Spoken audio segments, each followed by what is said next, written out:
Doctor, interesting statements from both sides of the divide.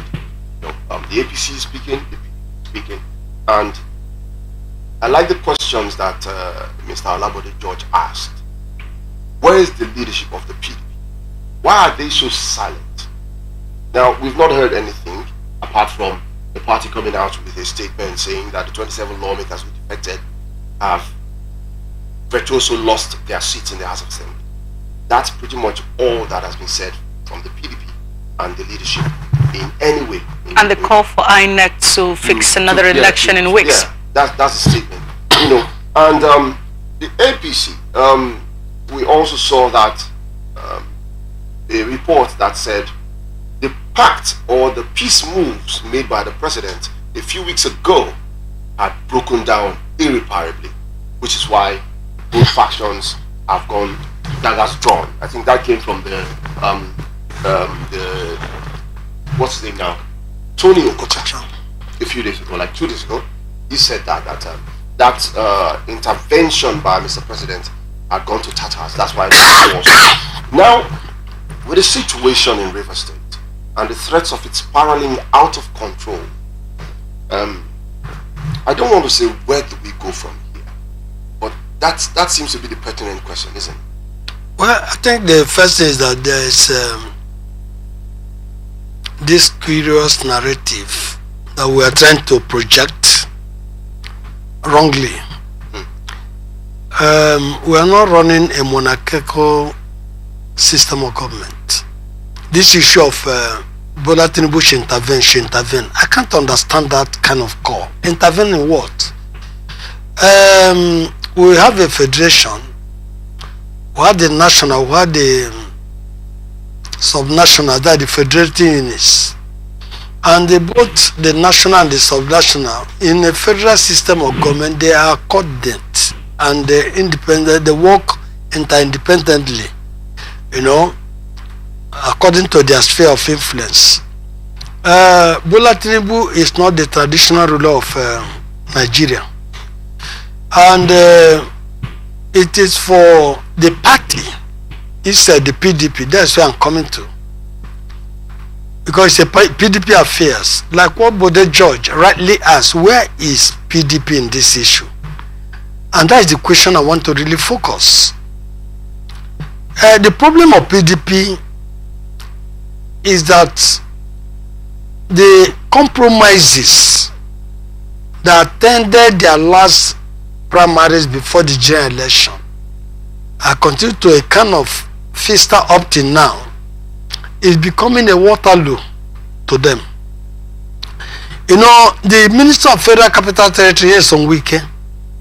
I cannot understand his influence on PDP, his influence on APC. It's neither here nor there. And that is what is causing all the problems. Because the National Working Committee of PDP, majority of them were sponsored by this year's on weekend. You remember that, was it last week, the acting national chairman of the PDP said they are not going to discipline anybody. And because of what? Somebody is seen to be bigger than the party. Right. And they are beholden to that person. When he coughs, when he sneezes, in fact, they begin to shake. And most of the governors in the PDP, the so-called PDP Governors Forum, their voice is so drowned in this crisis that is rocking the PDP government in the state. Because some wicked compromised a lot of them, donated money to their states when he was governor. And now they cannot, because they know him, there's some of them who speak, we just blow some certain things out. And that's why you see that kind of graveyard silence in PDP. And allowing their own to suffer, to fight a lone battle. Is that a party that prides itself as a national party, as a strong party, a party that ruled this country for 16 years, ought to behave? Nobody is saying one thing or the other in what is going on from the beginning of this year. In fact, the people who are saying this thing are not even politicians who are raising their voices. Now we now come to see the hideous plan of APC in the whole thing. And you begin to understand that APC is behind what is happening in Rivers State. I'm not a member of PDP. I'm not a member of APC. But Rivers State is our state. We all are all stakeholders in this state. This state does not belong to PDP, APC, or Labour Party, or Nyesom Wike, or Sim Fubara, or the fashioner speakers. And that is why Rivers people are now a kind of speaking up to end this kind of mess. I don't see the reason why they are calling. What will Tinubu do? They are calling to declare state of emergency, and that will create a huge problem. Tinubu himself should remember what happened in the West that led to the end of the First Republic. Okay, here is what I find curious, Dr. Obidinma. The Martin Amewule-led State Assembly asking Tinubu to end crisis in Rivers State. I find it somewhat interesting. Number one, they are, well, like my colleague rightly pointed out, we had to label the president the interventionist. They are aware that the president has intervened on this matter. Yes. Number one.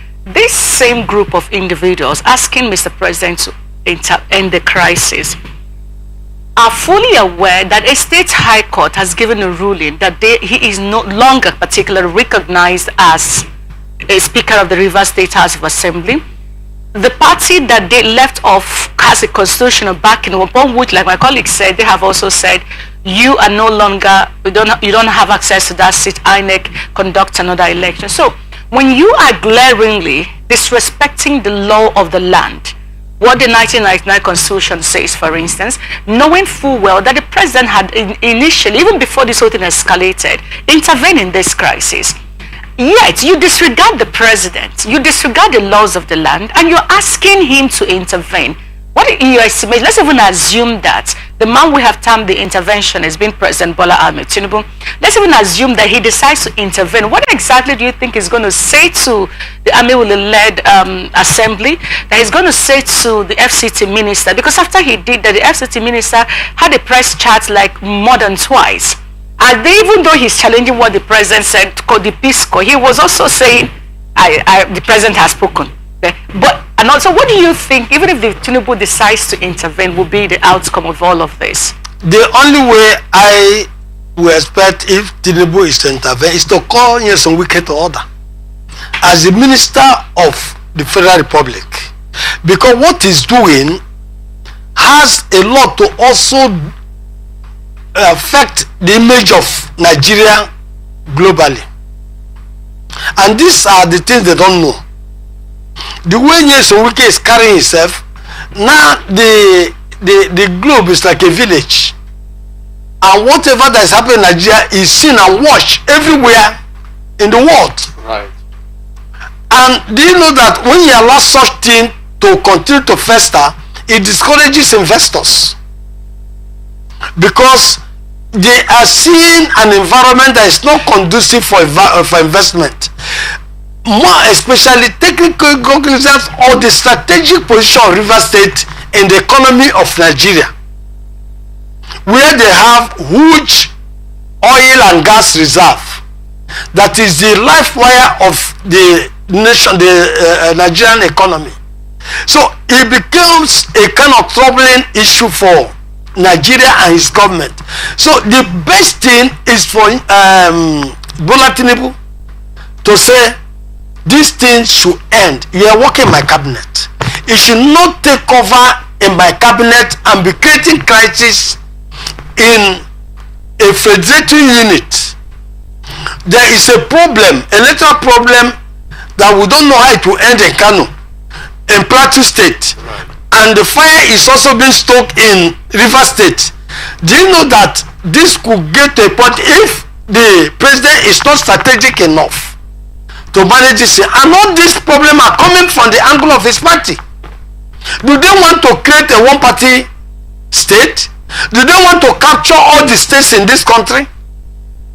What is the motive of all this crisis here and there?